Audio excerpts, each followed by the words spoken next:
आपके पिताजी शहीद हुए थे, माननीय सदस्य लेकिन जी, मैं आप अपनी आपको कह बात दूं वो उस कंप्लीट दिन नहीं करिए। मरे थे, वो उस दिन मरे जिस दिन आपने कांग्रेस को छोड़ा।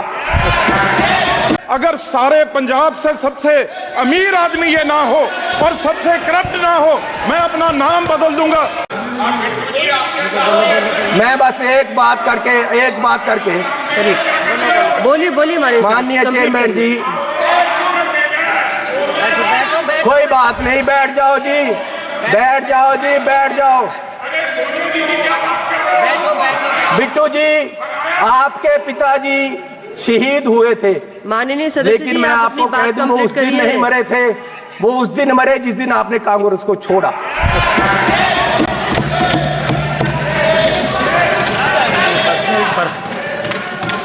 आज देश माननीय सदस्य- राहुल गांधी जी की माननीय तरफ देख सदस्य रहा से है। मैं आग्रह कर रही हूँ, माननीय पर्सनल चेयरमैन टिप्पणी जी, न करें। आप वो मुझे तंग कर रहे हैं जी, उनको बोलो बैठे, इनको बुलाइए। वो पंजाब से आए थे, इसका मतलब ये नहीं कि मुझे तंग करते रहे। माननीय सदस्य सुनील तत्पड़े माननीय जी, चेयरमैन जी, मैं आपसे निवेदन करना चाहता हूँ कि उन्होंने आप मेरा नाम लिया। मेरे दादाजी सरदार बेअंत सिंह जी, उन्होंने कुर्बानी देश के लिए दी, कांग्रेस के लिए नहीं दी, देश के लिए दी। और ये इस चन्नी की ये अपनी जायदाद पूछे इनको, ये आप गरीबी की बात कर रहे हैं। अगर सारे पंजाब से सबसे अमीर आदमी ये ना हो और सबसे करप्ट ना हो, मैं अपना नाम बदल दूंगा। हजारों करोड़ का मालिक ये चरणजीत चन्नी है, और ये गोरा किसको कह रहे मैं हैं? माननीय सदस्य से सोनिया आग्रह गांधी कर जी, रही हूँ, वो व्यक्तिगत कहाँ के हैं कोई ये भी पहले विषय न बताएं। रखें। भाई सोनिया गांधी जी कहाँ के हैं? ये सबसे मीटू में, ये सारे केसों में ये सबसे करप्ट है।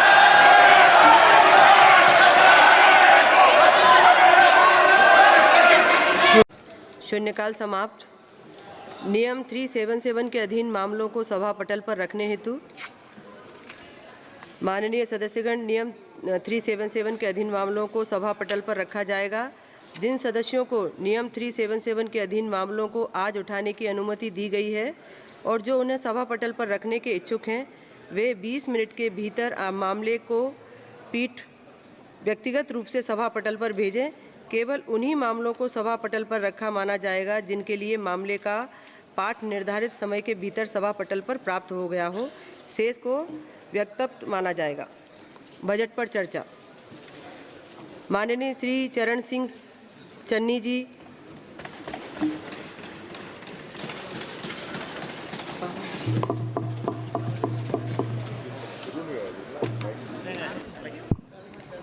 माइक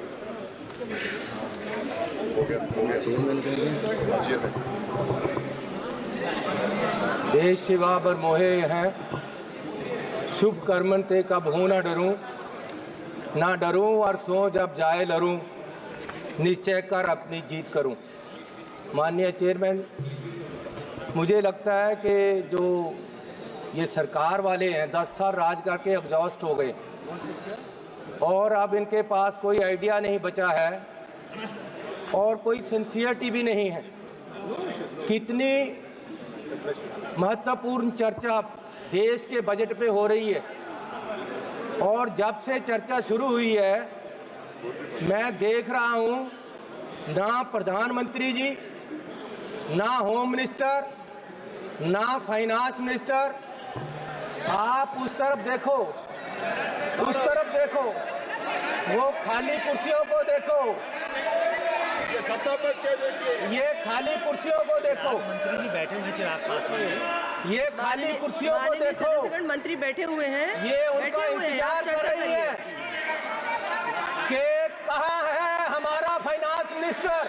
ये सिंसियरिटी है इनकी मैडम। माननीय मंत्री सिंसियरिटी चिराग है। पासवान जी बैठे हुए हैं। आप लोग थोड़ा सा शांति बना के रखिए। माननीय सदस्य बोल रहे हैं। 10% आदमी नहीं है वहाँ बैठे। कहाँ है इनके मेंबर, कहाँ है प्राइम मिनिस्टर, कहाँ है होम मिनिस्टर, माननीय कहाँ सदस्य है बजट पर हमारे चर्चा करिए। वित्त मंत्री जिन्होंने बजट पेश किया और उनको हमने बताना है कि बजट में क्या नहीं दिया आपने और क्या दिया।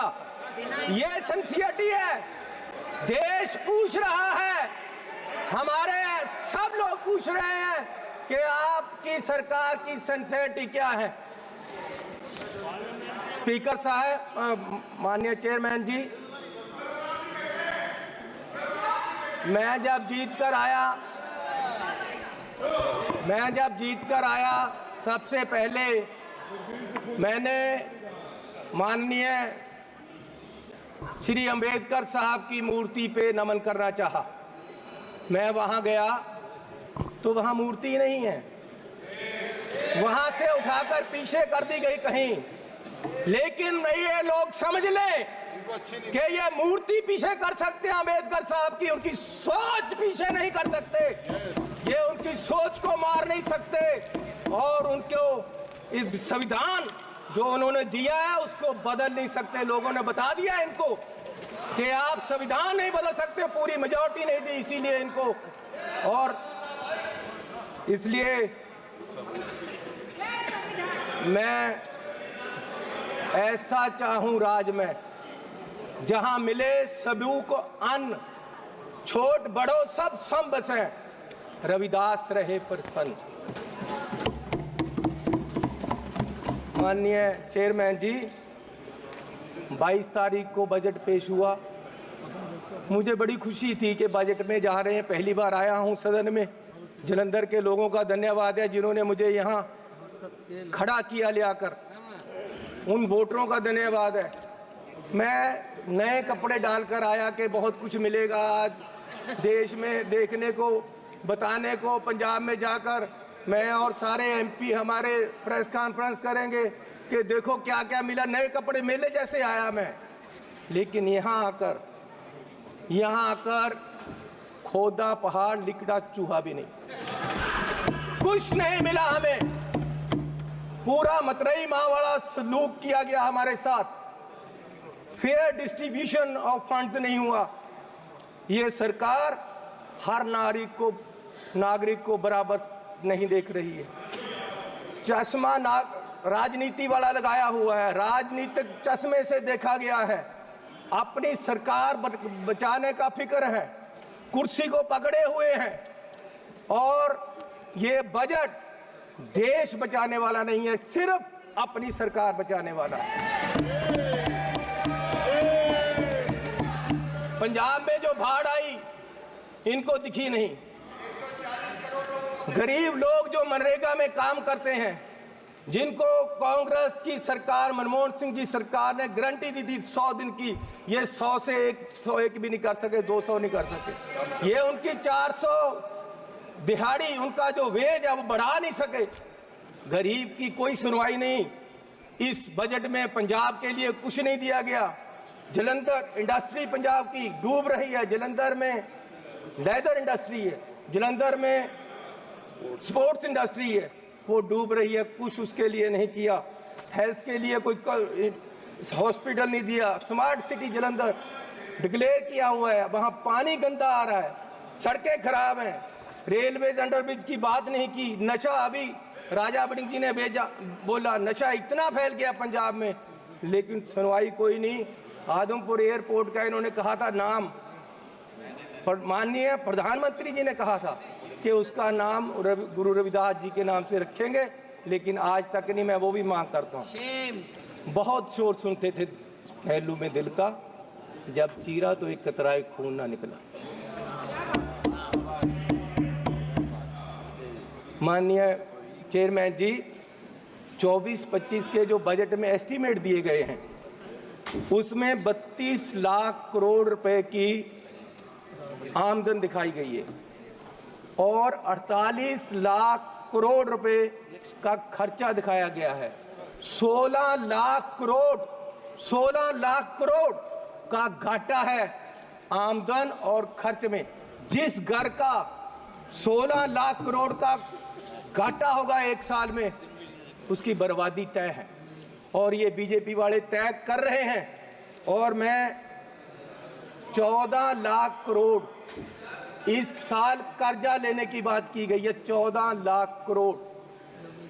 अगर ऐसे हर साल कर्जा लेंगे देश कहां जाएगा? आज देश में फाइनेंशियल इमरजेंसी वाले हालात पैदा हो रहे हैं और बीजेपी ये हालात पैदा करने के लिए जिम्मेवार है। और ये कहते हैं कि जी हर रोज इमरजेंसी की बात करते हैं कि इमरजेंसी लेकिन जो देश में आज अनडिक्लेयर्ड इमरजेंसी है, उसका क्या है? इमरजेंसी ये भी है कि एक मशहूर नौजवान जो एक मशहूर सिंगर था, उसको गोलियों मार के मार दिया गया। आज तक सिद्धू मूसेवाला, उसके परिवार को इंसाफ नहीं मिला, वो दर दर भटक रहे हैं। ये भी इमरजेंसी है। इमरजेंसी ये भी है कि 20 लाख लोगों द्वारा पंजाब में मेंबर पार्लियामेंट चुना गया और वो एनएस से लगाकर अंदर रखा हुआ है। फ्रीडम ऑफ स्पीच, उसकी कंस्टिट्यूएंसी के लोगों की बात यहां नहीं रख पा रहे। ये भी इमरजेंसी है। इमरजेंसी ये भी है कि विपक्ष के व्यक्तियों को केंद्रीय एजेंसियां कार्रवाई करने के लिए छोड़ दी जाती, उनको अंदर रखा जाता है। ये भी इमरजेंसी है। इमरजेंसी ये भी है कि हजारों किसान, उनको खालिस्तानी कहा जाता है जब वो अपनी मांग रखते हैं। अरे पंजाब कोई देश की धरती नहीं है, पंजाब हमारे देश की धरती है। हरियाणा में नेशनल हाईवे को पक्का जाम कर दिया है और किसान यहाँ तक नहीं आ पा रहे, उनको मिला नहीं जा रहा। ये भी इमरजेंसी है। इमरजेंसी ये भी है,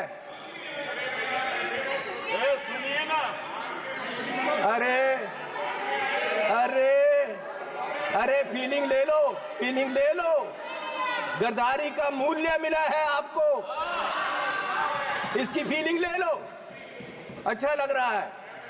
इमरजेंसी ये भी है कि देश का एक राज्य मणिपुर पिछले 1.5 साल से जल रहा है और उसको अपने हाल पे छोड़ दिया गया है। इमरजेंसी ये भी है। इमरजेंसी ये भी है कि हाथरस यूपी में एक दलित लड़की को आधी रात में जबरन अंतिम संस्कार किया गया। इमरजेंसी ये भी है कि मध्य प्रदेश में दलित व्यक्ति को के सिर पर, मुंह पर पेशाब कर दिया गया। इमरजेंसी ये भी है। इमरजेंसी ये भी है कि अपनी इज्जत के लिए धरना दे रही महिलाओं, पहलवानों को प्रदर्शन में प्रोपोगंडा बताया गया। इमरजेंसी ये भी है। इमरजेंसी ये भी है कि कोई पत्रकार सवाल करे तो उसको जेल में डाल दिया जाता है। इमरजेंसी ये भी है। इमरजेंसी ये भी है कि अपनी शिक्षा के लिए उतरे छात्रों को देश द्रोही बताया गया। इमरजेंसी ये भी। किस इमरजेंसी की बात कर रहे हैं? सुन लो भैया, सुन लो। माननीय चेयरमैन जी, मैं पंजाब के एक गरीब परिवार से आता हूँ। मैं जब पैदा हुआ तो मेरी पढ़ाई सारी सरकार ने की। आज तक मैं यहाँ खड़ा हूँ तो ये कांग्रेस सरकार की रिजर्वेशन पॉलिसी और अंबेडकर साहब का दिया हुआ संविधान और जो हमें स्कॉलरशिप मिलता रहा, कांग्रेस पार्टी ने गरीबों को, बच्चों को जो स्कॉलरशिप दिया, उससे पढ़कर मैंने पीएचडी तक की पढ़ाई की है और ये देन कांग्रेस पार्टी की है। और जब बीजेपी सरकार 2014 में आई, सबसे पहले इन्होंने जो सबसे बुरा काम किया वो किया, स्कॉलरशिप में जो केंद्र का 90% हिस्सा था उसको 60-40 की रेशो पे ले आए और दलितों के पेट पे लात मारी सरकार ने। और आज भी फर्स्ट क्लास से लेकर 8th क्लास तक के स्कॉलरशिप जो गरीब लोगों के बच्चों को मिलते थे वो बंद कर दिए गए हैं इस सरकार द्वारा। ये भी इमरजेंसी। ये दलितों के पेट पर लात मार रहे हैं। और मिनॉरिटी के भी फर्स्ट क्लास से 8th क्लास तक के स्कॉलरशिप इस सरकार के द्वारा बंद कर दिए गए।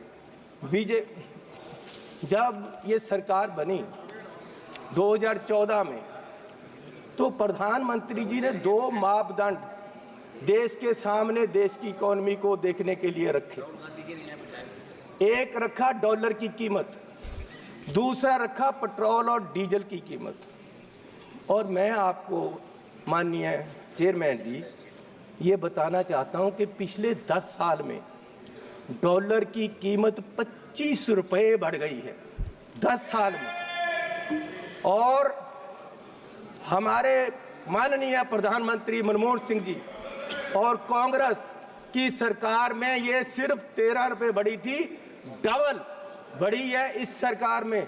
और मोदी जी उस समय बोले थे 14 में, जब सरकार बनी नहीं थी, डॉलर की कीमत ज़्यादा होने से जो रुपया गिरा, उसके बारे में मोदी जी ने उस समय बोला था क्या कारण है कि देश का रुपया पतला होता जा रहा है।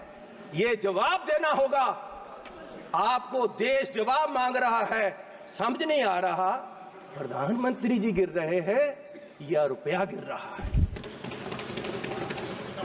कभी कभी तो लगता है कि रुपए की और सरकार के बीच कंपटीशन चल रहा है कि सरकार ज्यादा गिर रही है या रुपया ज्यादा गिर रहा है। और मोदी जी ने कहा था जिस देश का रुपया कमजोर होता है उस देश की सरकार कमजोर होती है, उस देश का प्रधानमंत्री कमजोर होता है। मैं आज कहता हूं कि आज देश का रुपया कमजोर हो रहा है, आज देश की इकोनॉमी डूब रही है। क्या देश का रुपया कमजोर हो रहा है या प्रधानमंत्री जी कमजोर हो गए हैं या देश की सरकार कमजोर हो रही है? दूसरा, पेट्रोल की कीमतें, इन्होंने कहा प्रधानमंत्री जी ने 2014 में कि पेट्रोल की कीमतें बढ़ रही हैं और मनमोहन सिंह जी को कोई फर्क नहीं पड़ रहा, देश डूब रहा है। तो पिछले 10 सालों में पेट्रोल की कीमतें 23 रुपये बढ़ गई हैं। पिछले 10 सालों में पेट्रोल की कीमत, डीजल की कीमतें 35 रुपये बढ़ गई हैं, जबकि पिछले जो मनमोहन सिंह का समय था उससे क्रूड ऑयल की कीमत $20 प्रति बैरल कम हो गई है। तो मैं पूछना चाहता हूं कि ये पेट्रोल बढ़ रहा है या आपकी कंपनियों की, आपके आमदनियों की आमदन बढ़ रही है? क्या बढ़ा रहे हो? किसको दे रहे हो देश का पैसा? कहां जा रहा है पैसा? गरीब लूटा जा रहा है। माननीय चेयरमैन जी, आप गाड़ी फुल कराने जाओ, 50 लीटर तेल डलवाओ, 2000 रुपया सरकार को चला जाता है। 4 रुपये प्रति किलोमीटर हर व्यक्ति देश का गरीब सरकार को देता है चलने का। 1 किलोमीटर चलो 4 रुपये सरकार को गए, और सरकार 14 लाख करोड़ के घाटे में बैठी है। और फिर ये कहते हैं जी बजट में बहुत कुछ मिला। मैं एक एयरपोर्ट पे गया माननीय चेयरमैन जी, तो मुझे एक आदमी आया, उसने गुलदस्ता दिया, मेरा स्वागत किया, अभिनंदन है आपका। मैंने कहा भैया आप कौन हो, मेरा अभिनंदन क्यों कर रहे? बोले जी हम अडानी जी की तरफ से आपका स्वागत कर रहे। मैंने कहा भैया आप मेरा स्वागत क्यों कर रहे हो? बोले जी अब ये एयरपोर्ट हमारा है, अब हमें इसके मालिक है, 50 साल के लिए हमने ले लिया है।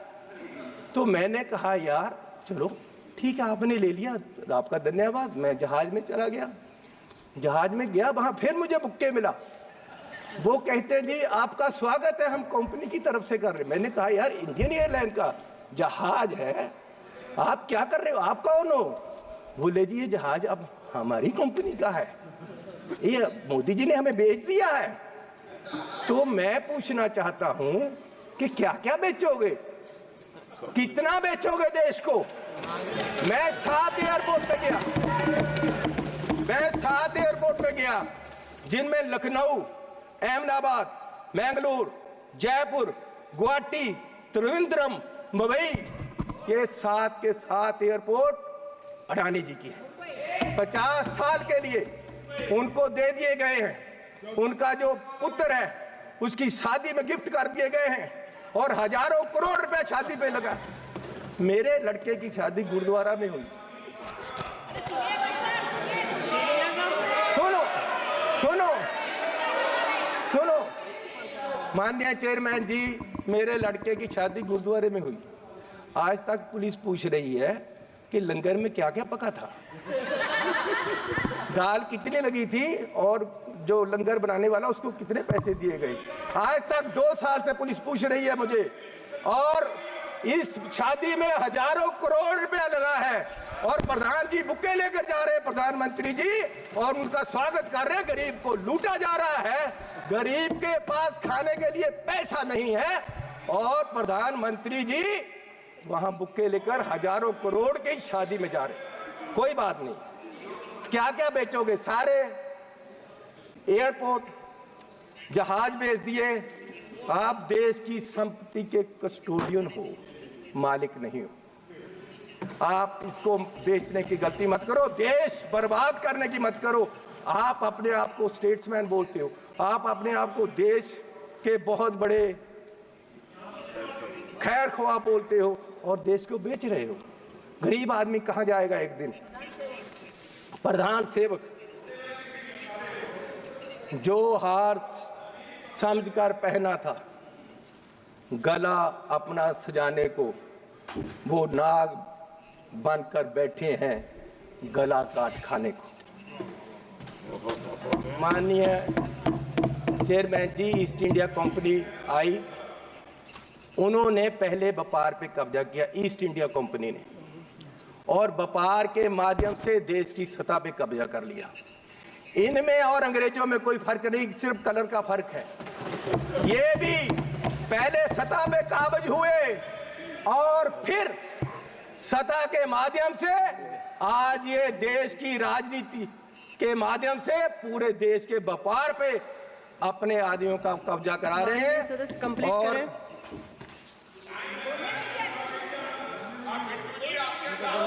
मैं बस एक बात करके बोलिए बोलिए माननीय चेयरमैन जी, कोई बात नहीं, बैठ जाओ जी, बैठ जाओ जी, बैठ जाओ। बिट्टू जी, आपके पिताजी शहीद हुए थे, माननीय सदस्य लेकिन जी, मैं आप आपको अपनी कह बात दूं वो उस कंप्लीट दिन करिए। नहीं मरे थे, वो उस दिन मरे जिस दिन आपने कांग्रेस को छोड़ा।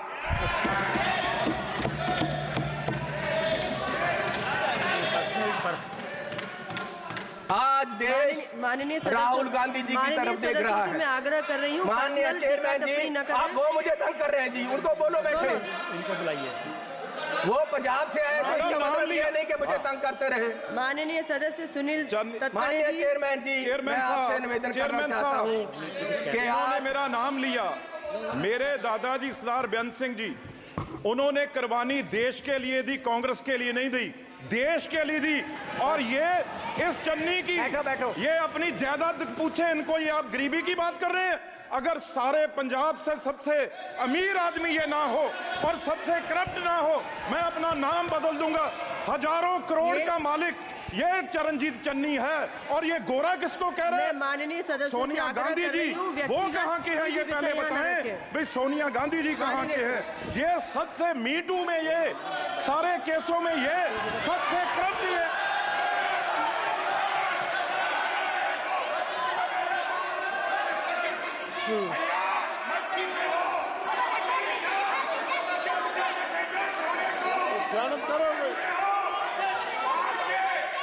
माननीय सदस्य अपनी बात कंप्लीट करें।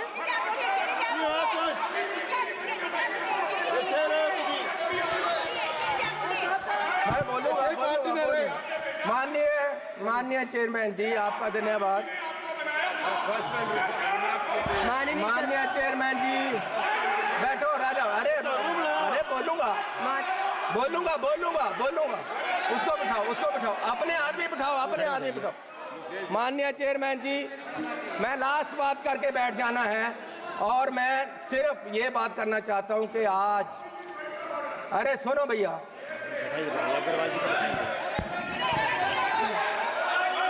मैं बैठ जाओ सर, बैठ जाओ। माननीय सदस्य से आग्रह कर रही हूँ। बोलूंगा।